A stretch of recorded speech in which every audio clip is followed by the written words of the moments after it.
ನಿಮ್ಮಲ್ಲಿರುವಂತಹ ಅನೇಕರಿಗೆ ಗೊತ್ತಿದೆ. ಮೊದಲು ಪ್ರತಿ ಭಾನುವಾರ ಒಂದು 8-8:30ಗೆ DD1 ಚಂದನದಲ್ಲಿ ರಾಮಾಯಣ ಬರ್ತಿತ್ತು ಹಿಂದಿಯಲ್ಲಿ ಅಲ್ವಾ. ತುಂಬಾ ಅವಾಗ ಹೆಂಗಾಗ್ತಿತ್ತು ಅಂತ ಹೇಳಿದ್ರೆ ಎಲ್ಲ ಹೋಗಿ ಟಿವಿಗಳ ಮುಂದೆ ಕೂತ್ಕೊಳ್ತಾ ಇದ್ರು. ಅದಕ್ಕೆ ನಾನೊಂದು ಯಾವುದೋ ಒಂದು ಆರ್ಟಿಕಲ್ ಓದ್ತಿದ್ದೆ, ಅವತ್ತಿನ ಕಾಲದಲ್ಲಿ ಹೆಂಗಿತ್ತಂತೆ ಅಂತ ಹೇಳಿದ್ರೆ 9:30ಯಿಂದ 10:00ವರೆಗೂ ಟಿವಿಯಲ್ಲಿ ರಾಮಾಯಣದ ಸೀರಿಯಲ್ ಬರ್ತಾ ಇತ್ತು. ಆದ್ರೆ ದೆಹಲಿಯಲ್ಲಿ ತುಂಬಾ ಟ್ರಾಫಿಕ್ ಇತ್ತಲ್ಲ, ಅಂತ ದೆಹಲಿಯಲ್ಲಿ ಝೀರೋ ಟ್ರಾಫಿಕ್ ಆಗ್ತಾ ಇತ್ತಂತೆ. ಝೀರೋ ಟ್ರಾಫಿಕ್ ಯಾಕೆ ಝೀರೋ ಟ್ರಾಫಿಕ್ ಆಗ್ತಾ ಇದೆ ಅಂತ ನೋಡಿದ್ರೆ, ಪ್ರತಿಯೊಬ್ಬ ವ್ಯಕ್ತಿಯು ಕೂಡ ರಾಮಾಯಣವನ್ನ ನೋಡ್ಲಿಕ್ಕೆ ಟಿವಿ ಮುಂದೆ ಕೂತಿರ್ತಿದ್ದಂತೆ. 10:30 ಮೇಲೆ ಟ್ರಾಫಿಕ್ ಜಾಸ್ತಿ ಆಗೋದು ಅಂತ ಒಂದು ರಿಪೋರ್ಟ್ ಹೇಳುತ್ತೆ. ಅಂದ್ರೆ ರಾಮ ನಮ್ಮೆಲ್ಲರ ಮನಸ್ಸಲ್ಲಿ ಎಷ್ಟು ಹಾಸು ಹೊಕ್ಕ ಕೂತ್ಕೊಂಡ್ಬಿಟ್ಟಿದ್ದಾರೆ ಅನ್ನುವುದು ಇದರಿಂದ ಗೊತ್ತಾಗುವಂತ ವಿಚಾರ ಅಲ್ವಾ. ಅದಕ್ಕೆ ಯಾಕೆ ರಾಮ ನಮ್ಗೆ ತುಂಬಾ ಇಷ್ಟ ಆಗೋದು ಅಂತ ಹೇಳಿದ್ರೆ, ವಿಭೀಷಣ ಗೊತ್ತಲ್ಲ ನಿಮಗೆ, ರಾವಣನ ತಮ್ಮ ವಿಭೀಷಣ ರಾಮನ ಹತ್ರ ಹೋಗಿ ಶರಣಾಗತನಾಗ್ತಾನೆ.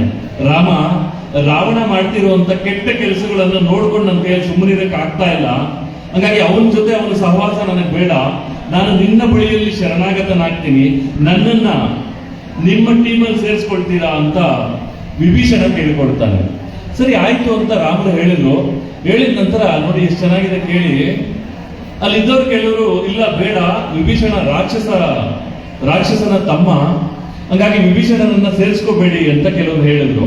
ಆಗ ರಾಮರು ಹೇಳ್ತಾರೆ, ಯಾರು ಶರಣಾಗತರಾಗಿ ಬರ್ತಾರೆ ನೋಡಿ ಎಷ್ಟು ಚೆನ್ನಾಗಿದೆ, ಯಾರು ಶರಣಾಗತರಾಗಿ ಬರ್ತಾರೆ ಅವರನ್ನ ನಾನು ಆಧರಿಸುವುದು ನನ್ನ ಕರ್ತವ್ಯ. ಹಾಗಾಗಿ ಅವರ ರಾಕ್ಷಸನೇ ಆದ್ರೂ ಕೂಡ ಅವರು ನನ್ನ ಪಾದವನ್ನು ಹಿಡ್ಕೊಂಡಿದ್ದಾರೆ. ನೋಡಿ ಭಗವಂತ ಹೇಳುವಂತ ಮಾತು, ಭಗವಂತ ಪ್ರತಿಯೊಬ್ಬ ಭಕ್ತನಿಗೂ ಹೇಳುವಂತ ಮಾತು ಏನು ಅಂತ ಹೇಳಿದ್ರೆ, ನಿಮ್ಮಲ್ಲಿರುವಂತಹ ಅಹಂಕಾರವನ್ನ ಬಿಟ್ಟು ಯಾರು ಸಂಪೂರ್ಣವಾಗಿ ಭಗವಂತ ನೀನೇ ಬೇಕು ಅಂತ ಹೋಗಿ ಅವರ ಪಾದವನ್ನ ಹಿಡ್ಕೊಳ್ತೀರಲ್ಲ, ಅವರ ಬಳಿಗೆ ಆ ಭಕ್ತರನ್ನ ಭಗವಂತ ಕರ್ಕೊಳ್ತಾರಂತೆ. ಸ್ವಲ್ಪ ದಯವಿಟ್ಟು ಇಲ್ಲಿ ಡಿಸ್ಟರ್ಬ್ ಮಾಡಬೇಡಿ, ದಯವಿಟ್ಟು ಕೂತ್ಕೊಂಡ್ಬಿಡಿ. ಹೊರಗಡೆ ಬರೋರು ಸ್ವಲ್ಪ ಬೇಗ ಬಂದ್ಬಿಡಿ, ಮಧ್ಯದಲ್ಲಿ ಓಡಾಡ್ತಾರೆ, ಸ್ವಲ್ಪ ಕಾರ್ಯಕ್ರಮಕ್ಕೆ ತೊಂದರೆ ಆಗುತ್ತೆ. ದಯವಿಟ್ಟು ಮಧ್ಯದಲ್ಲಿ ಯಾರು ಮಾತನಾಡಬೇಡಿ, ಯಾಕೆಂದ್ರೆ ಇದು ರಾಮರಿಗೆ ತೋರಿಸುವಂತ ಅಗೌರವ ಆಗ್ಬಿಡುತ್ತೆ ಅಲ್ವಾ. ನಾವು ಏನೇ ಡಿಸ್ಟರ್ಬ್ ಮಾಡಿದ್ರೆ ಕಾರ್ಯಕ್ರಮಕ್ಕೆ ಭಗವಂತನಿಗೆ ನಾವು ತೋರಿಸುವಂತ ಅಪಚಾರದ ಖಾತೆಯಲ್ಲಿ ಅದನ್ನು ಹಾಕ್ಬಿಡ್ತಾರೆ, ನೀನು ಇಂಥದ್ದೊಂದು ಅಪಚಾರ ಮಾಡಿದ್ದೀಯಾ ಅಂತ. ಹಂಗಾಗಿ ಈ ಕಾರ್ಯಕ್ರಮ ಸಂಪೂರ್ಣವಾಗಿ ರಾಮಮಯ ಅಲ್ವಾ. ಹಂಗಾಗಿ ವಿಭೀಷಣ ಹೋಗಿ ರಾಮನ ಹತ್ರ ಶರಣಾಗತನಾಗ್ತಾನೆ. ರಾಮ, ನಿನ್ನ ಪಾದವನ್ನು ಬಿಟ್ಟರೆ ನನಗೇನು ಗತಿ ಇಲ್ಲ, ನೀನೇ ನನ್ನನ್ನ ಇನ್ನು ಮುಂದಕ್ಕೆ ನೋಡ್ಕೋಬೇಕು ಅಂತ. ಆಗ ರಾಮ ಏನ್ ಮಾಡಿರ್ಬೇಕಾ, ಎಷ್ಟು ಚೆನ್ನಾಗಿದೆ ವಿಷಯ.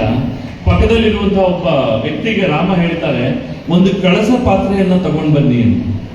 ಅವರು ಕಳಸದ ಪಾತ್ರೆಯನ್ನ ತಗೊಂಡ್ ಬಂದ ಕೂಡಲೇ ರಾಮ ವಿಭೀಷಣನಿಗೆ, ಯಾವುದು ವಿಭೀಷಣನ ರಾಜ್ಯ ಲಂಕೆ ಅಲ್ವಾ, ಲಂಕೆಯಲ್ಲಿದ್ದವನು ವಿಭೀಷಣ, ಲಂಕೆಯಲ್ಲಿರುವಂತಹ ರಾಜ್ಯಕ್ಕೆ ರಾಜನನ್ನಾಗಿ ಪಟ್ಟಾಭಿಷೇಕ ಮಾಡಿಬಿಡ್ತಾರೆ ರಾಮ. ನೋಡಿ ಗಮನಿಸಿ, ಇದು ಎಷ್ಟು ಚೆನ್ನಾಗಿದೆ.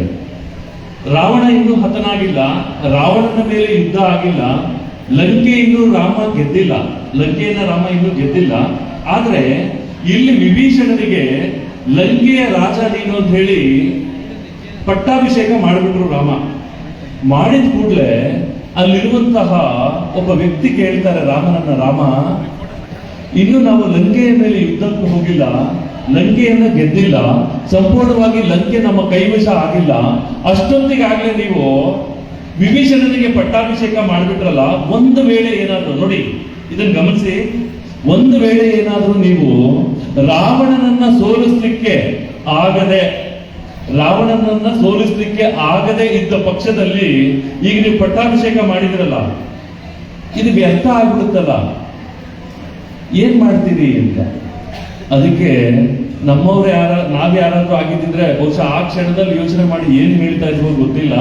ಆ ಕ್ಷಣದಲ್ಲಿ ರಾಮ ಹೇಳ್ತಾರೆ, ಒಂದು ವೇಳೆ ಏನಾದ್ರೂ ನಾವು ರಾವಣನನ್ನ ಸೋಲಿಸ್ಲಿಕ್ಕೆ ಆಗದೆ ಇರುವಂತಹ ಪಕ್ಷದಲ್ಲಿ ನನ್ನ ರಾಜ್ಯ ಇದೆಯಲ್ಲ ಅಯೋಧ್ಯೆ, ಅದನ್ನ ಇವನಿಗೆ ಹಾರ ಎರೆದು ಕೊಡ್ತೀನಿ ಅಂತ. ಇದು ರಾಮನ ಕ್ಯಾರೆಕ್ಟರ್, ಎಲ್ಲವನ್ನೂ ಕೊಡಬಲ್ಲಂಥದ್ದು ರಾಮ ಅಂತ. ಅದಕ್ಕೆ ವಿಭೀಷಣ ಒಂದ್ಸಲ ಲಂಕೆಯಲ್ಲಿ ಇರಬೇಕಾದ್ರೆ ಅಷ್ಟೊತ್ತಿಗೆ ಸಮುದ್ರ ಇತ್ತು ಭಾರತಕ್ಕೆ, ಮತ್ತೆ ಲಂಕೆಯ ಮಧ್ಯದಲ್ಲಿ ಸಮುದ್ರ ಅವತ್ತಿಗೂ ಇತ್ತು, ಇವತ್ತಿಗೂ ಇದೆ. ಅಲ್ಲೊಂದು ರಾಮ ಸೇತುವೆ ಕೂಡ ಇದೆ.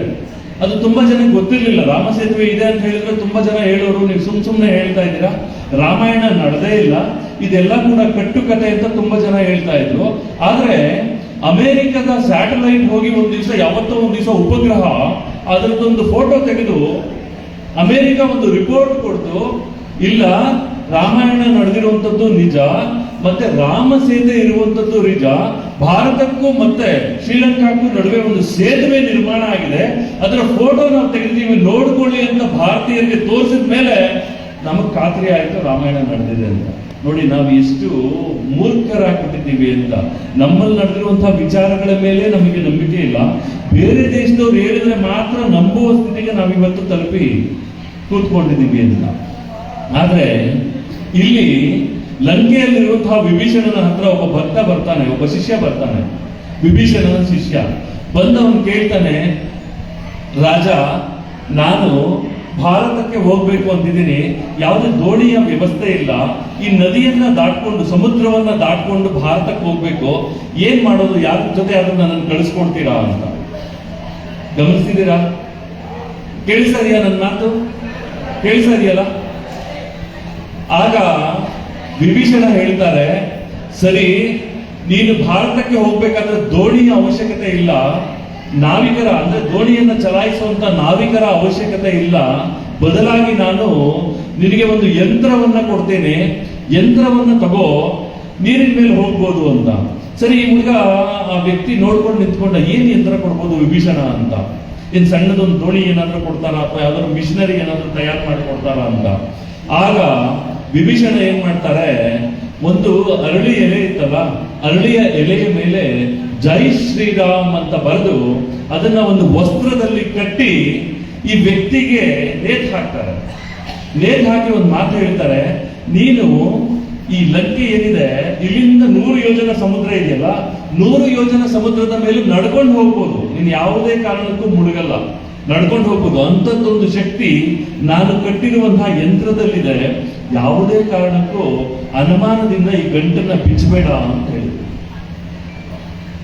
ವ್ಯಕ್ತಿ ಏನ್ ಮಾಡ್ದ, ನಮ್ಗೆ ಸ್ವಲ್ಪ ನಂಬಿಕೆ ಇರಲ್ವಲ್ಲ, ಸುಮ್ಮನೆ ಹೋಗಿ ಹೆಜ್ಜೆ ಇಟ್ಟ, ಮುಳುಗ್ತೀನೋ ಇಲ್ವೋ ತೇಳ್ತೀನೋ ಹೇಗೆ ನೋಡ್ಬೇಕು ಅಂತ. ಹೋಗಿ ಒಂದು ಹೆಜ್ಜೆ ಇಟ್ಟ, ಸ್ಥಿರವಾಗಿ ನಿಂತ್ಕೊಳ್ತು ಹೆಜ್ಜೆ, ಇನ್ನೊಂದು ಹೆಜ್ಜೆ ಇಟ್ಟ, ಅದು ಸ್ಥಿರವಾಗಿ ನಿಂತ್ಕೊಳ್ತು, ಮತ್ತೆ ಇನ್ನೊಂದು ಹೆಜ್ಜೆ ಇಟ್ಟ, ಅದು ಸ್ಥಿರವಾಗಿ ನಿಂತ್ಕೊಳ್ತು. ಹೆಜ್ಜೆ ಇಡ್ತಾ ಇಡ್ತಾ ಇಡ್ತಾ ಅವನಿಗೆ ಖಾತ್ರಿ ಆಯ್ತು, ಓ ನೀರಿನ ಮೇಲೆ ನಡೆಯುವಷ್ಟು ಶಕ್ತಿ ನನಗೆ ಬಂದಿದೆ ಅಂತ. ಕೊನೆಗೆ ಇಡೀ ಸಮುದ್ರ ನಡ್ಕೊಂಡು ಬಂದ, ಇನ್ನೇನ್ ಭಾರತದ ಆಸ್ಪಾಸಿಗೆ ಬಂದು ಬರೋಷ್ಟೊತ್ತಿಗೆ ಅವನಿಗೆ ಅನಿಸ್ತು, ಸ್ವಲ್ಪ ಅಹಂಕಾರ ಕೂಡ ಬಂತು. ನಮಗೂ ಏನಾದ್ರೂ ಒಂದು ಸ್ವಲ್ಪ ಸಾಧಿಸಿದ್ರೆ ಅಹಂಕಾರ ಬಂದ್ಬಿಡುತ್ತಲ್ಲ, ಹಂಗೆ ಅವನಿಗೆ ಸ್ವಲ್ಪ ಅಹಂಕಾರ ಬಂತು. ಇಷ್ಟು ದೂರ ನೀರಿನ ಮೇಲೆ ನಡ್ಕೊಂಡು ಬಂದಿದ್ದೀನಿ ಅಂತ ಹೇಳಿದ್ರೆ ಇದರ ಅವಶ್ಯಕತೆ ಇಲ್ಲದೇನೆ ನಾನು ನಡಿಬಲ್ಲೆ ಅಂತ ಹೇಳಿ ಅದನ್ನ ತೆಗೆದು ಪಕ್ಕಕ್ಕೆ ಹಾಕಿದ ಕೆಲವೇ ಕ್ಷಣಗಳಲ್ಲಿ ಅವನು ಮುಳುಗಿ ಅಲ್ಲೇ ಪ್ರಾಣವನ್ನು ಬಿಟ್ಟ. ಅಂದ್ರೆ ಇದು ಏನ್ ಹೇಳುತ್ತೆ, ನಮ್ಗೆ ಯಾವ ಸೂಚನೆಯನ್ನ ಕೊಡುತ್ತೆ ಅಂತ ಹೇಳಿದ್ರೆ, ಭಗವಂತನ ಪಾದವನ್ನ ನಾವು ಹಿಡಿತೀವಿ, ಹಿಡಿದ ನಂತರ ಅದನ್ನ ಗಟ್ಟಿಯಾಗಿ ಹಿಡ್ಕೊಂಡು ಭಗವಂತ ಏನೇ ಕಷ್ಟಗಳು ಬಂದ್ರು, ಏನೇ ನೋವು ಬಂದ್ರು, ಎಲ್ಲ ನಲಿವುಗಳನ್ನ ಎಲ್ಲವನ್ನು ಕೂಡ ನಿನಗೆ ನಾನು ಒಪ್ಪಿಸ್ತೀನಿ ಭಗವಂತ ಅಂತ ಹೇಳಿ ನಾವು ಭಗವಂತನ ಜೊತೆ ಹೋಗ್ತಾ ಇರ್ತೀವಿ. ಆದ್ರೆ ಕೆಲವರು ಬರ್ತಾರೆ ನಮ್ಮ ಮನೆಗಳ ಹತ್ರ, ಬಂದು ನಮ್ಮ ಮನೆ ಬಾಗಿಲು ತಟ್ತಾರೆ, ಬಾಗಿಲು ತಟ್ಟಿ ಒಂದು ಕೆಲಸಕ್ಕೆ ಬಾರದೇ ಇರುವಂತ ಒಂದು ಪುಸ್ತಕ ಕೊಡ್ತಾರೆ, ಈ ಪುಸ್ತಕ ತಗೊಳ್ಳಿ, ಇದನ್ನ ಓದಿ, ನಿಮ್ಗೆ ಒಳ್ಳೇದಾಗತ್ತೆ, ಹಾಗೆ ಹೀಗೆ ಅಂತ. ಅದು ಕೊಟ್ಟ ಕೂಡಲೇ ನಾವೇನ್ ಮಾಡ್ತೀವಿ ಗೊತ್ತಾ, ಮನೆಯಲ್ಲಿರೋ ದೇವ್ರ ಫೋಟೋ ತೆಗಿತೀವಿ, ಕುಂಕುಮ ಇಡೋದನ್ನ ಬಿಡ್ತೀವಿ, ಕಾಲುಂಗ್ರ ಇಡೋದನ್ನ ಬಿಡ್ತೀವಿ. ಇದನ್ನೆಲ್ಲ ಬಿಟ್ಟು ಬೇರೆ ಕಡೆಗೆ ಹೋದಾಗ ಕೊನೆಗೆ ಪತನಕ್ಕೆ ನಾವು ಸೇರ್ಕೊಳ್ತೀವಿ ಅಲ್ವಾ. ಹಾಗಾಗಿ ಯಾವತ್ತೂ ಕೂಡ ದೃಢವಾದಂತಹ ಭಕ್ತಿಯಿಂದ, ದೃಢವಾದಂತಹ ವಿಶ್ವಾಸದಿಂದ ಭಗವಂತನನ್ನ ನಾವು ಹಿಡ್ಕೋಬೇಕು ಅನ್ನುವಂತಹ ವಿಚಾರವನ್ನ ವಿಭೀಷಣ ಇಷ್ಟು ಸುಂದರವಾಗಿ ತೋರಿಸ್ಕೊಡ್ತಾರೆ ನೋಡಿ. ಇದು ರಾಮನ ಒಂದು ಶಕ್ತಿ ಅಂತ, ಇದು ರಾಮನಿಗೆ ಮಾತ್ರ ಇರಬಹುದಾದಂತ ವಿಶೇಷವಾದಂತಹ ಶಕ್ತಿ. ಅಂತಹ ರಾಮನನ್ನ ಒಂದು ಸಲ ನಮ್ಮ ಕಣ್ಮುಂದೆ ತಂದುಕೊಳ್ಳೋಣ. ಅಲ್ಲ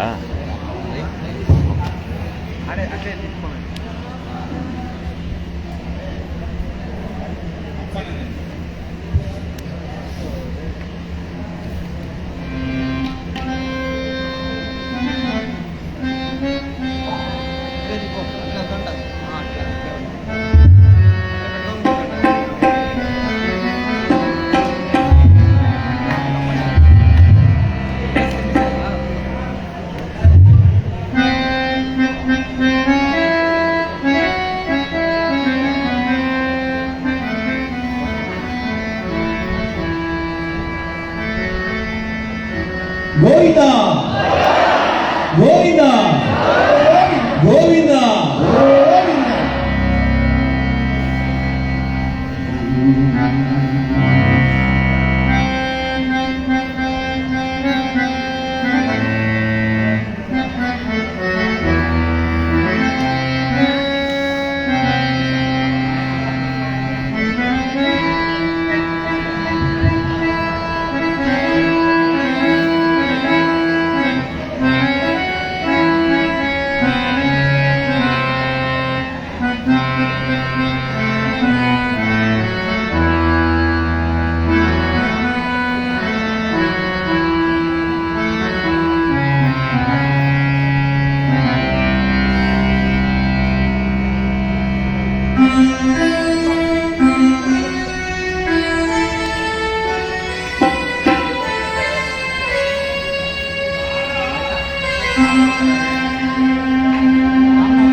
ಗೋವಿಂದ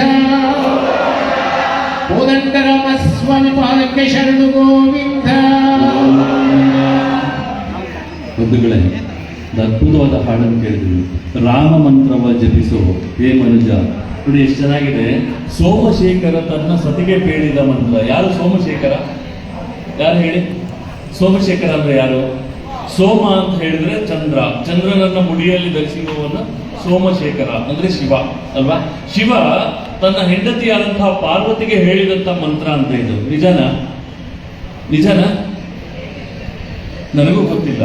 ಆದ್ರೆ ನಾನು ಮಹಾಭಾರತವನ್ನು ಓದಬೇಕಾದಾಗ ಅಲ್ಲೊಂದು ಪರ್ವ ಬರುತ್ತೆ, ಅನುಶಾಸನಿಕ ಪರ್ವ ಅಂತ.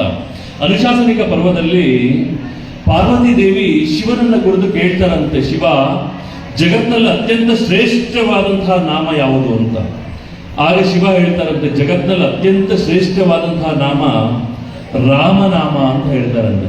ಅದು ಹೇಗೆ ಅಂತ ಪಾರ್ವತಿ ದೇವಿ ಕೇಳಿದ್ರಂತೆ. ಹೌದು, ರಾಮನಾಮಕ್ಕೆ ವಿಶೇಷವಾದಂತಹ ಶಕ್ತಿ ಇದೆ. ಎಷ್ಟು ಶಕ್ತಿ ಇದೆ ಪ್ರಭು ಅಂತ ಪಾರ್ವತಿ ದೇವಿ ಕೇಳಿದಾಗ ಶಿವ ಹೇಳ್ತಾರೆ, ರಾಮ ಅನ್ನುವಂತಹ ನಾಮವನ್ನ ಯಾರು 3 ಸಲ ರಾಮ ರಾಮ ರಾಮ ಅಂತ ಹೇಳಿದ್ರೆ ವಿಷ್ಣು ಸಹಸ್ರ ನಾಮವನ್ನ ಹೇಳಿದಷ್ಟು ಪುಣ್ಯ ಪ್ರಾಪ್ತಿಯಾಗುತ್ತೆ ಅಂತ. ಹೀಗೆ ಒಂದು ಯಾವುದೋ ಒಂದು ಗುರುಕುಲ ಇತ್ತಂತ. ಗುರುಕುಲದಲ್ಲಿ ಗುರುಗಳಿದ್ರಲ್ಲ, ಗುರುಗಳು ಶಿಷ್ಯರಿಗೆ ಪಾಠ ಮಾಡ್ತಾ ಇದ್ರು. ಪಾಠ ಮಾಡ್ತಿರ್ಬೇಕಾದ್ರೆ ಗುರುಗಳು ಹೇಳಿದ್ರು, ಯಾರು 3 ಸಲ ರಾಮ ರಾಮ ರಾಮ ಅಂತ ಹೇಳಿದ್ದಾರೆ, 3 ಸಲ ರಾಮ ರಾಮ ರಾಮ ಅಂತ ಹೇಳಿದ್ರೆ ವಿಷ್ಣು ಸಹಸ್ರ ನಾಮವನ್ನು ಹೇಳಿದಷ್ಟು ಪುಣ್ಯ ಪ್ರಾಪ್ತಿ ಆಗುತ್ತೆ ಅಂತ. ಆ ಕೊನೆ ಬೆಂಚಲ್ಲಿ ಒಬ್ಬ ಹುಡುಗ ಇದ್ನಲ್ಲ, ಅವನೇನ್ ಮಾಡಿದೆ? ಎದ್ದು ನಿಂತ್ಕೊಂಡು, ಅಂದ್ರೆ ಕೊನೆ ಬೆಂಚಲ್ಲಿ ಇರೋರೆಲ್ಲ ತರಳೆ ಮಾಡ್ತಾರೆ ಅಂತ ನನ್ನ ಮಾತಿನ ಅರ್ಥ ಅಲ್ಲ, ತುಂಬಾ ಬುದ್ಧಿವಂತರು ಅಂತ.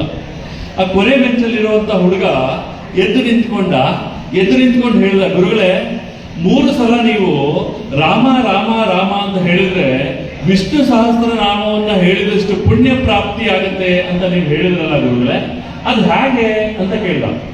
ಕೇಳಿಸಿದ್ಯಾ? ನನ್ನ ಕಡೆಗೆ ಗಮನ ಕೊಡಿ. ಕೇಳಿಸಿದ್ಯಲ್ಲ? 3 ಸಲ ರಾಮ ರಾಮ ರಾಮ ಅಂತ ಹೇಳಿದ್ರೆ ವಿಷ್ಣು ಸಹಸ್ರ ನಾಮವನ್ನು ಹೇಳಿದಷ್ಟು ಪುಣ್ಯ ಪ್ರಾಪ್ತಿ ಆಗುತ್ತೆ ಅಂತ ಹೇಳಿದ್ರಲ್ಲ, ಅದು ಹೇಗೆ ಗುರುಗಳೇ ಅಂತ ಕೇಳಿದ. ಅದಕ್ಕೆ ಗುರುಗಳು ಹೇಳಿದ್ರು, ನೋಡಪ್ಪ, ರಾಮ ಅನ್ನುವಂತಹ ಅಕ್ಷರವನ್ನ, 2 ಅಕ್ಷರ ಅಲ್ಲ ರಾಮ ಅನ್ನೋದು. ತುಂಬಾ ಜನ ಹೇಳ್ತಿರ್ತಾರೆ, ವಾಲ್ಮೀಕಿ ಮಹರ್ಷಿಗಳ ಜಯಂತಿ ಬಂದ್ರೆ ತುಂಬಾ ಜನ ಒಂದು ಮಾತು ಹೇಳ್ತಾರೆ, ವಾಲ್ಮೀಕಿ ಮಹರ್ಷಿಗಳಿಗೆ ರಾಮ ಅನ್ನೋದಕ್ಕೆ ಬರ್ತಾ ಇರ್ಲಿಲ್ಲ, ಅದಕ್ಕೆ ಮರ ಮರ ಮರ ಅಂತ ಹೇಳ್ತಾ ಇದ್ರು, ಮರ ಮರ ಮರ ಹೋಗಿ ರಾಮ ರಾಮ ರಾಮ ಆಗ್ಬಿಟ್ಟು ಅಂತ. ಆದ್ರೆ ಗಮನಿಸಿ, ಅವತ್ತಿನ ಕಾಲಕ್ಕೆ ರಾಮ ಅನ್ನುವಂತಹ ಪದ ಇತ್ತಲ್ಲ, ಅದನ್ನ ಮರ ಅಂತ, ಮರ ಮರ ಮರ ಕನ್ನಡದಲ್ಲಿ ನಾವು ಮರ ಅಂತೀವಿ.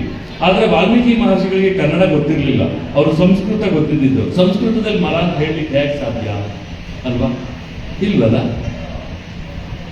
ವಾಲ್ಮೀಕಿ ಮಹರ್ಷಿಗಳು ರಾಮ ಅಂತ ಹೇಳಲಿಕ್ಕೆ ಬರ್ದಿದ್ದಷ್ಟು ದಡ್ಡರಲ್ಲ, ಅವ್ರಿಗೆ ರಾಮ ಅಂತ ಹೇಳಲಿಕ್ಕೆ ಬರ್ತಿತ್ತು. ಅದು ಹಾಗೆ ಇದನ್ನು ಉತ್ಪತ್ತಿ ಮಾಡ್ಬಿಟ್ರೆ ಗೊತ್ತಿಲ್ಲ ಸಮಾಜ. ಆದ್ರೆ ಇಲ್ಲಿ ನೋಡಿ, ಈ ಗುರುಗಳು ಹೇಳಿದ್ರಲ್ಲ, 3 ಸಲ ರಾಮ ರಾಮ ರಾಮ ಅಂತ ಹೇಳಿದ್ರೆ ವಿಷ್ಣು ಸಹಸ್ರನಾಮಕ್ಕೆ ಸಮ ಅಂತ. ಶಿಷ್ಯ ಕೇಳ್ದ, ಅದ್ಯಾಕೆ ಗುರುಗಳೇ ಅಂತ. ಅದು ಗುರುಗಳು ಹೇಳಿದ್ರು, ನೋಡಪ್ಪ, ನಮ್ಮಲ್ಲಿ ವರ್ಣಮಾಲೆ ಇದೆ, ಅ ಆ ಇ ಗೊತ್ತಲ್ಲ ನಮ್ಗೆ ವರ್ಣಮಾಲೆ. ವರ್ಣಮಾಲೆಯಲ್ಲಿರುವಂತಹ ಅಕ್ಷರಗಳಲ್ಲಿ ರ ಅಕ್ಷರ ಎಲ್ಲಿ ಬರುತ್ತೆ ಅಂತ ಕೇಳಿದ್ರು. ಅವ್ರು ಹೇಳಿದ, ಕೊನೆಯಲ್ಲಿ ಹೇಳ್ತೀವಲ್ಲ ನಾವು ಯಾರ ಲಾವ ಶೇಷ ಸಹಾಳ ಅಂತ, ಅಲ್ಲಿ ಯಾ ಪಕ್ಕದಲ್ಲಿ ರ ಇದೆಯಲ್ಲ, ಅದು ಗುರುಗಳೇ ಅಂತ. ಹಂಗಾದ್ರೆ ಯಾರ ರ ಎಷ್ಟನೇ ಅಕ್ಷರ? 2ನೇ ಅಕ್ಷರ ಯಾರ ರ ಅಲ್ವಾ? ಮಾ ಎಲ್ಲಿಂದ ತಗೊಳ್ತೀಯಾ ಅಂತ ಕೇಳಿದ್ರು. ಪ ಫ ಭ ಭ ಮ ಅಲ್ವಾ? ಪ ಫ ಭ ಭ ಮ ಎಷ್ಟನೇ ಅಕ್ಷರ? ಪ ಫ ಭ ಭ ಮ 5ನೇ ಅಕ್ಷರ ಅಲ್ವಾ? ನಾವು ನಮ್ಮದೊಂದು ಪದ್ಧತಿ ಇದೆ ಸಂಸ್ಕೃತದಲ್ಲಿ. ಯಾವ ಪದ್ಧತಿ ಅಂತ ಹೇಳಿದ್ರೆ, ನಾವು ಭಾಷೆಯನ್ನ ಅಂಕಿಗಳಿಗೆ ಬದಲಾವಣೆ ಮಾಡುವಂತಹ ಒಂದು ಶಕ್ತಿ ಇದೆ ಸಂಸ್ಕೃತಕ್ಕೆ. ಹಾಗೆ ನಾವು ತಗೊಂಡ್ರೆ, ಅಥವಾ ಕನ್ನಡಕ್ಕೂ ಅಂತ ನಾವು ತಗೊಂಡ್ರೆ, ಪಾಪ ಬಾಬಾ ಮ ಅಕ್ಷರ 5ನೇದು, ಯಾ ರ 2ನೇ ಅಕ್ಷರ, 2ರಿಂದ 5 ಗುಣಿಸಿದ್ರೆ 5 2 10 ಆಯ್ತು. ರಾಮ ಅನ್ನುವಂಥದ್ದಕ್ಕೆ ನಾವು 10 ಅಂಕಿಯನ್ನ ಕೊಟ್ರೆ, 1 ಸಲ ರಾಮ ಅಂತ ನಾವು ಸ್ಮರಣೆ ಮಾಡಿದ್ರೆ, 1 ಸಲ ರಾಮನನ್ನ ಹೇಳಿದ್ರೆ 10 ಅಂಕಿ ಬಂತು ಅಲ್ವಾ? 10ರ ಜೊತೆಗೆ ಇನ್ನೊಂದು ಸಲ ಇಂಟು ಹಾಕಿ ರಾಮ ಹಾಕಿದ್ರೆ 10 × 100 ಆಯ್ತು. ಇನ್ನೊಂದ್ಸಲ ಅದ್ರ ಪಕ್ಕದಲ್ಲಿ ಇಂಟು ಹಾಕಿ 100 × 10 1000 ಆಯ್ತು. ವಿಷ್ಣು ಸಹಸ್ರನಾಮಕ್ಕೆ ಸಮ ಆಯ್ತಲ್ಲ. ಹೀಗೆ ಗುರುಗಳು ಹೇಳ್ತಾರೆ, ವಿಷ್ಣು ಸಹಸ್ರನಾಮ ಹೇಳಲಿಕ್ಕೆ ನನಗೆ ಬರಲ್ಲ ಅಂತ ನೀವು ಭಯ ಪಡಬೇಡಿ. ರಾಮನ ಮುಂದೆ ನಿಂತ್ಕೊಂಡು ರಾಮ ರಾಮ ರಾಮ ಅಂತ ಹೇಳಿದ್ರೆ ಸಾಕು, ವಿಷ್ಣು ಸಹಸ್ರನಾಮವನ್ನು ಹೇಳಿದಷ್ಟು ಪುಣ್ಯ ಪ್ರಾಪ್ತಿ ಆಗುತ್ತದೆ. ಇದು ರಾಮಶಕ್ತಿ, ರಾಮನ ನಾಮಕ್ಕೆ ಇರಬಹುದಾದಂಥ ಶಕ್ತಿ. ಯೋಚನೆ ಮಾಡಿ ಎಷ್ಟು ಶಕ್ತಿ ಇದೆ ರಾಮನಾಮಕ್ಕೆ ಅಂತ. ಅದಕ್ಕೆ ಸೀತೆಯ ಅಪಹರಣ ಆಗಿತ್ತು. ಸೀತಾಪಹರಣ ಮಾಡಿದ್ದು ಯಾರು? ಯಾರು? ಯಾಕೆ ಡೌಟ್ ಬೀಳ್ತೀರಿ? ನಾನೇನ ಬೇರೆ ಹೇಳ್ಬಿಡ್ತೀನಿ ಅಂತಾನ? ಇಲ್ಲ ಅಲ್ಲ. ರಾವಣ ಸೀತಾಪಹರಣ ಮಾಡ್ಕೊಂಡು ಹೋದ. ಸೀತೆಯ ಅಪಹರಣ ಆದ್ಮೇಲೆ ಸುಗ್ರೀವನ ಸ್ನೇಹ ಆಯಿತು ರಾಮನಿಗೆ. ಸುಗ್ರೀವ ಎಲ್ಲ ದಿಕ್ಕುಗಳಿಗೂ ಕೂಡ ಸೈನ್ಯವನ್ನ ಕಳಿಸ್ಕೊಟ್ರು. 67 ಕೋಟಿ ವಾನರ ಸೈನ್ಯ. ಯೋಚನೆ ಮಾಡಿ ಎಷ್ಟಿರ್ಬೇಕು. 67 ಕೋಟಿ ವಾನರ ಸೈನ್ಯ ಉತ್ತರ ದಿಕ್ಕಿಗೆ, ದಕ್ಷಿಣ ದಿಕ್ಕಿಗೆ, ಪೂರ್ವಕ್ಕೆ, ಪಶ್ಚಿಮಕ್ಕೆ ಎಲ್ಲ ಕಡೆ ಸೈನ್ಯ ಹೋಯ್ತು. ಹೋಗಿರ್ಬೇಕಾದ್ರೆ ಆಂಜನೇಯ ಸ್ವಾಮಿಯ ಒಂದು ತಂಡ ಇತ್ತಲ್ಲ, ಈ ಆಂಜನೇಯ ಸ್ವಾಮಿಯ ತಂಡ ಇಡೀ ಭೂಮಂಡಲವನ್ನು ಹುಡುಕುವಂತ ಕೆಲಸ ಮಾಡಿದ್ರು. ಹುಡುಕ್ತಾ ಹುಡುಕ್ತಾ ಹುಡುಕ್ತಾ ಕೊನೆಗೆ ಎಷ್ಟೆಲ್ಲ ಹುಡುಕಿದ್ರು ಕೂಡ ಸೀತೆಯ ಒಂದು ಜಾಡ ಸಿಗ್ಲೇ ಇಲ್ಲ. ಸೀತೆಯನ್ನ ಯಾರು ಅಪಹರಣ ಮಾಡ್ಕೊಂಡು ಹೋದ್ರು, ಸೀತೆ ಎಲ್ಲಿದ್ದಾಳೆ ಏನು ಅನ್ನೋದು ಯಾರಿಗೂ ಗೊತ್ತೇ ಆಗ್ಲಿಲ್ಲ. ಕೊನೆಗೆ ಒಂದು ಸಮುದ್ರದ ದಡಕ್ಕೆ ಬಂದ್ರು. ಆಂಜನೇಯನ ಜೊತೆ ಸುಮಾರು ವಾನರ ಸೇನೆ ಇತ್ತು. ಕೊನೆಗೆ ಎಲ್ಲ ಒಂದ್ ಕಡೆ ಹತಾಶರಾಗಿ ಕೂತ್ಕೊಂಡ್ಬಿಟ್ರು. ಗಮನಿಸಿ ಇದನ್ನ, ಪೂರ್ತಿ ಹತಾಶರಾಗಿ ಎಲ್ಲ ಗಲ್ಲದ ಮೇಲೆ ಕೈ ಇಟ್ಕೊಂಡು ಇನ್ನು ನಮ್ಮ ಕೈಯಲ್ಲಿ ಹುಡುಕ್ಲಿಕ್ಕೆ ಸಾಧ್ಯ ಇಲ್ಲ. ಸೀತಾ ಮಾತೆ ಸಿಗ್ಲಿಲ್ಲ. ಸೀತಾ ಮಾತೆ ಸಿಗ್ಲಿಲ್ಲ ಅಂತ ಹೇಳಿದ್ರೆ ನನ್ನ ಪ್ರಭು ಶ್ರೀ ರಾಮಚಂದ್ರನ ಮೂರ್ತಿಯ ಆ ಕಣ್ಣಲ್ಲಿ ನೀರು ಧಾರಾಕಾರವಾಗಿ ಸುರಿತಿದೆಯಲ್ಲ, ಆ ನೀರನ್ನ ಬರ್ಲಿಕ್ಕೆ ಯಾರ ಕಡೆಯಿಂದನೂ ತಡಿಲಿಕ್ಕೆ ನಮ್ಮ ಕೈಯಲ್ಲಿ ಸಾಧ್ಯ ಆಗ್ತಾ ಇಲ್ಲ. ತುಂಬಾ ನೋವಲ್ಲಿದ್ದಾರೆ ನಮ್ಮ ಪ್ರಭು ಶ್ರೀರಾಮಚಂದ್ರ ಮೂರ್ತಿ. ಹಾಗಾಗಿ ಆ ನೋವನ್ನ ನಮ್ಮ ಕೈಯಲ್ಲಿ ಶಮನ ಮಾಡುವಂತ ಶಕ್ತಿ ನಮ್ಮ ಕೈಯಲ್ಲಿ ಆಗ್ತಾ ಇಲ್ಲ. ಸೀತಾ ಮಾತೆಯ ಜಾಡು ನಮಗೆ ಸಿಗ್ಲೇ ಇಲ್ಲ. ಕೆಲಸ ಮಾಡೋಣ ನೋಡಿ. ಈಗ ಆಂಜನೇಯ ಯೋಚನೆ ಮಾಡಿದ ರೀತಿ, ಆಂಜನೇಯ, ಜಾಂಬುವಂತ ಈ ಥರದವ್ರೆಲ್ಲ ಇದ್ರು, ಅಂಗದ ಇವರೆಲ್ಲ ಇದ್ರು. ಅವರೆಲ್ಲ ಕೊನೆಗೆ ಒಂದು ಯೋಚನೆ ಮಾಡಿದ್ರು, ಸೀತಾ ಮಾತೆಯನ್ನ ಹುಡುಕುವಷ್ಟು ಶಕ್ತಿ ನಮ್ಗಿಲ್ಲ. ಇದು ಆಂಜನೇಯ ಹೇಳಿದ ಮಾತು. ಸೀತಾ ಮಾತೆಯನ್ನು ಹುಡುಕುವಂತ ಶಕ್ತಿ ನಮ್ಗಿಲ್ಲ. ಹಂಗಾಗಿ ನಾವೆಲ್ಲ ಇಲ್ಲಿ ಸಮುದ್ರ ಇದೆಯಲ್ಲ, ಸಮುದ್ರಕ್ಕೆ ಬಿದ್ದು ನಮ್ಮ ಪ್ರಾಣವನ್ನು ಬಿಟ್ಬಿಡೋಣ ಅಂತ. ಈ ಸಮುದ್ರದ ಪಕ್ಕದಲ್ಲಿ ಒಂದು ಸಣ್ಣ ಒಂದು ಗುಡ್ಡ ಇತ್ತು.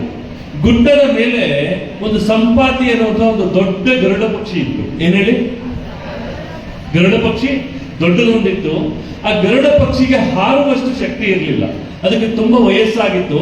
ಜೊತೆಗೆ ಆ ಗರುಡ ಪಕ್ಷಿ ಸಂಪಾತಿ ಇತ್ತಲ್ಲ, ಸಂಪಾತಿಯ ತಮ್ಮನ ಹೆಸರೇನು ಗೊತ್ತಾ? ಜಟಾಯು ಅಂತ. ಜಟಾಯು ಹೆಸರು ನೀವು ಕೇಳಿರ್ತೀರಾ. ಈ ಜಟಾಯು ಮತ್ತೆ ಸಂಪಾತಿಗೆ ಇಬ್ಬರಿಗೂ ಒಂದ್ಸಲ ಒಂದು ಅಂದ್ಕೊಂಡ್ರು. ಅವರು ಏನಂತ ಗೊತ್ತಾ, ಒಂದು ಚಾಲೆಂಜ್ ಮಾಡ್ಕೊಂಡ್ರು. ಏನ್ ಚಾಲೆಂಜ್ ಅಂದ್ರೆ, ಯಾರು ವೇಗವಾಗಿ ಹೋಗಿ ಸೂರ್ಯನನ್ನು ಮುಟ್ಟುಬಿಟ್ಟು ಬರ್ತಾರೆ ಭೂಮಿಗೆ ಅಂತ ಚಾಲೆಂಜ್ ಮಾಡ್ಕೊಂಡ್ರು. ಸಂಪಾತಿ ಮತ್ತೆ ಜಟಾಯು ಇಬ್ರು ಹಾರೋದಕ್ಕೆ ಶುರು ಮಾಡಿದ್ರು. ಹಾರ್ತಾ ಹಾರ್ತಾ ಹಾರ್ತಾ ಮೇಲೆ ಹಾರ್ಬಿಟ್ಟ ಜಟಾಯು. ಇನ್ನೂ ನಾನು ಜಟಾಯುವಿಂದ ಎದುರಿಗೆ ಹೋಗ್ಬೇಕು ಅಂತ ಹೇಳಿ ಸಂಪಾತಿಯನ್ನು ರೆಕ್ಕೆ ಪಡ್ಕೊಂಡು ಇನ್ನೂ ವೇಗವಾಗಿ ಮೇಲೆ ಹಾರ್ದ. ಆದಿತ್ಯನ ಪರಿಣಾಮ ಏನಾಯ್ತು ಗೊತ್ತಾ?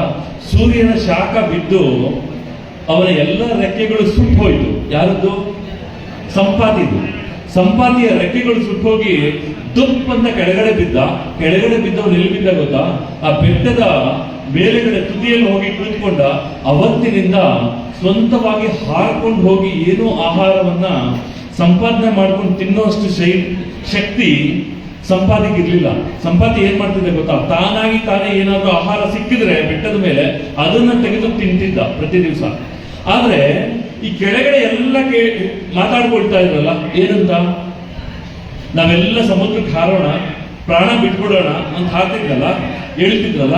ಈ ಮಾತನ್ನ ಕೇಳಿಸ್ಕೊಂಡಂತಹ ಸಂಪಾದಿಗೆ ಅನ್ನಿಸ್ತು, ಈಗ ನನ್ಗೆ ಒಳ್ಳೆ ಊಟ ಸಿಗುತ್ತೆ ನಾಳೆಯಿಂದ. ಯಾಕೆ ಗೊತ್ತಾ? ಎಲ್ಲ ಸತ್ತು ಬೀಳ್ತಾರಲ್ಲ, ಸ್ವಲ್ಪ ಕೆಳಗಡೆ ಹೋದ್ರೆ ಸಾಕು, ಪ್ರತಿ ದಿವಸ ಒಂದೊಂದು ಶವವನ್ನು ನಾನು ತಿನ್ನಬಹುದು, ಒಳ್ಳೆ ಆಹಾರ ಸಿಗುತ್ತೆ ಅಂತ ಹೇಳಿ ಸ್ವಲ್ಪ ಕಿವಿಯನ್ನ ಈ ಮಾತನಾಡ್ತಾ ಇದ್ರಲ್ಲ ಅವ್ರ ಕಡೆಗೆ ಕೊಟ್ಟ. ಈಗ ಹೇಗೆ ನೀವು ನನ್ನ ಕಡೆಗೆ ಎಲ್ಲ ನಿಮ್ಮ ಕಿವಿಯನ್ನು ಕೊಟ್ಟಿದ್ದೀರಲ್ಲ, ಹಾಗೆ ಸಂಪಾದಿ ತನ್ನ ಕಿವಿಯನ್ನ ಈ ಕಡೆ ಕೊಟ್ಟ. ಅವ್ರು ಏನ್ ಮಾತಾಡ್ತಾರೆ ಕೇಳಿಸ್ಕೋಬೇಕು ಅಂತ. ಆ ಕ್ಷಣದಲ್ಲಿ ಆಂಜನೇಯ ಸ್ವಾಮಿ ಹೇಳಿದ್ರು, ನಮಗೆ ಸೀತಾಮಾತೆಯನ್ನು ಹುಡುಕುವಷ್ಟು ಶಕ್ತಿ ಇಲ್ಲ, ಇಡೀ ಭೂಮಂಡಲ ಎಲ್ಲ ಹುಡುಕಾಗಿದೆ. ಹಂಗಾಗಿ ನಾವ್ ಏನ್ ಮಾಡ್ಬೇಕು, ನಮ್ಮ ಮುಖವನ್ನು ಹೋಗಿ ರಾಮನಿಗೆ ತೋರಿಸುವಷ್ಟು ಯೋಗ್ಯತೆ ನಮಗಿಲ್ಲ. ಹಂಗಾಗಿ ವಿಭೀಷಣ ಒಂದು ಹೇಳ್ತಾನೆ. ವಿಭೀಷಣ ಅಂತೀನಿ, ನಮ್ಮ ಸುಗ್ರೀವ ಒಂದು ಹೇಳ್ತಾನೆ. ಸುಗ್ರೀವರು ಏನ್ ಹೇಳ್ತಾರೆ ಗೊತ್ತಾ? ನೀವೇನಾದ್ರೂ ಸೀತಾಮಾತೆ ಜಾಡನ್ನ ಕಂಡು ಹಿಡ್ಕೊಂಡು ಬರ್ಲಿಲ್ಲ ಅಂತ ಹೇಳಿದ್ರೆ ಸುಗ್ರೀವಾಜ್ಞೆ, ಅದು ಇವತ್ತು ಕೂಡ ಸುಗ್ರೀವಾಜ್ಞೆ ಪದವನ್ನು ಬಳಸ್ತೀವಿ ನಾವು, ನಿಮ್ಮೆಲ್ಲರ ಶಿರಚ್ಛೇದ ಆಗುತ್ತೆ ಅಂತ.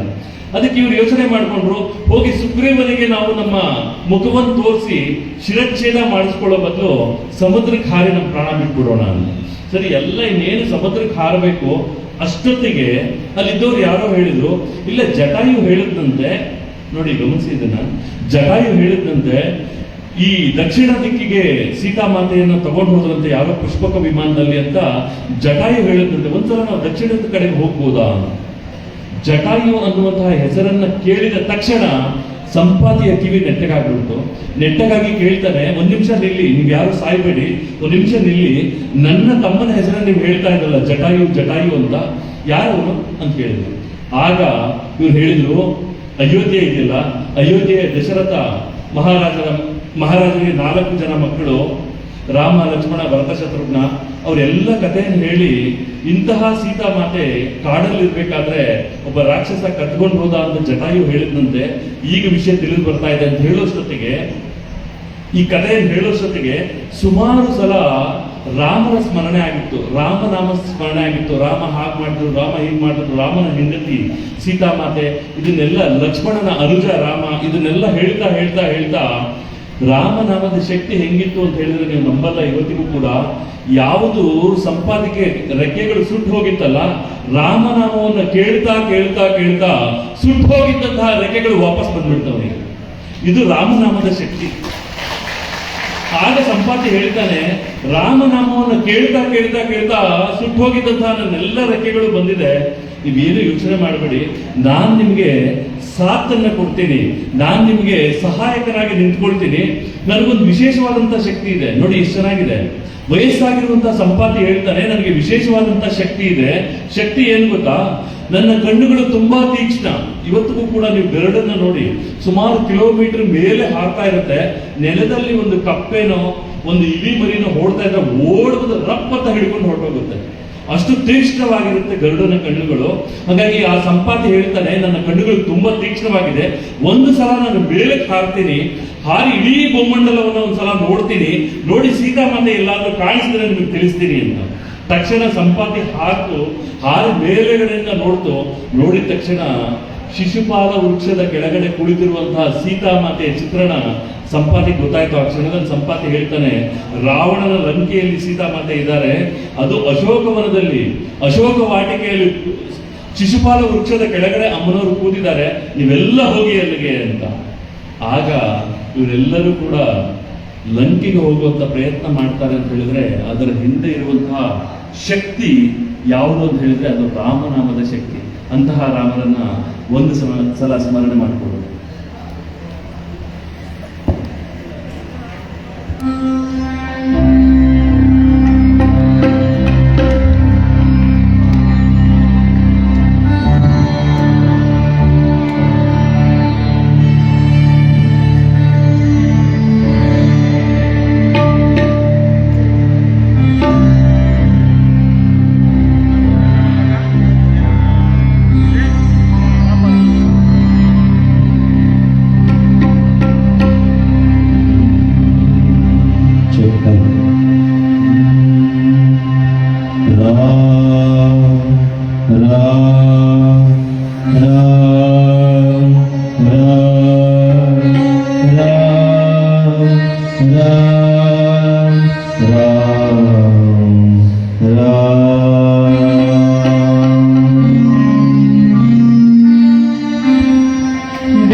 ಎನ್ನದೆ ನೀನು ನೆಮ್ಮದಿ ಶಾಂತಿಯೂ ಇಲ್ಲ.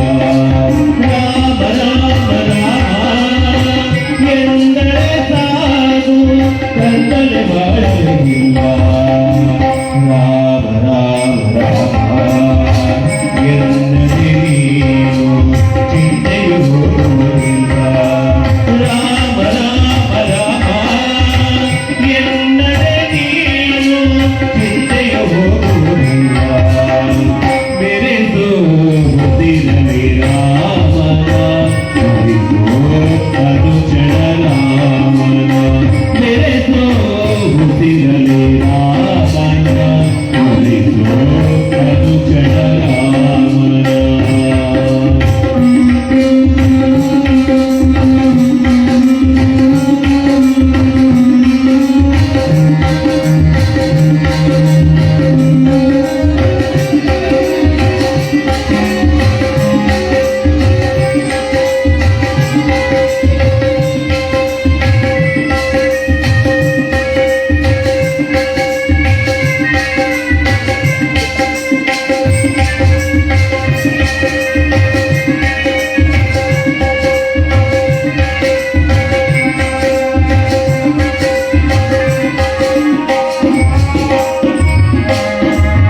ಹೂವಲಿ ಕಂಡು ತುಂಬಿದ ಹಾಗೆ ಮನದಲ್ಲಿ ರಾಮನ ತುಂಬಿ ನೀನು.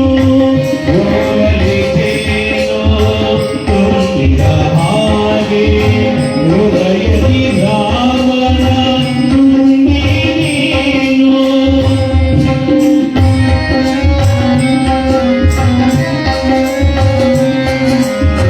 ಹೂವಲಿ ತುಂಬಿದ ಹಾಗೆ ಮನದಲ್ಲಿ ರಾಮನ ತುಂಬಿ ನೀನು. ಹೂವಲಿ ತೇನು ತುಂಬಿದ ಹಾಗೆ ಹೃದಯದಿ ರಾಮನ ತುಂಬಿ ನೀನು. ನೀರನು ನೀನು ನಂಬಿದ ಹಾಗೆ ನೀರನು ನೀನು ನಂಬಿದ ಹಾಗೆ ರಾಮನ ಪಾದವ ನಂಬಿ ಬಾಳದೆ ಹೋದರೆ ನರಳುವೆ ಒಳಗೆ ಬದುಕಿರಲಿ.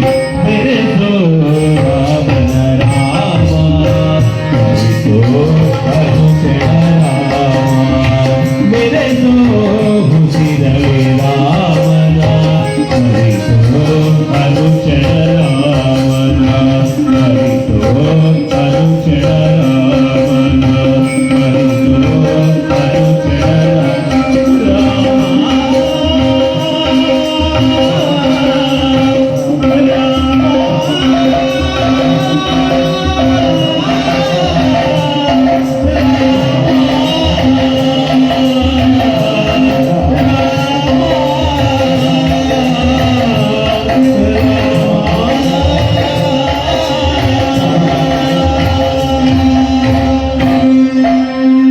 ಜಯಂತಿರಾರಮಣ ಗೋವಿಂದ.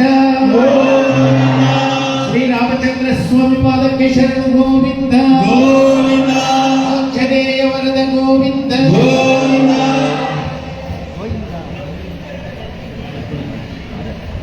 ಆಡೋಗೋ ಟೈಮಲ್ಲಿ ಅರ್ಪಣೆ ಮಾಡಿ ಆಮೇಲೆ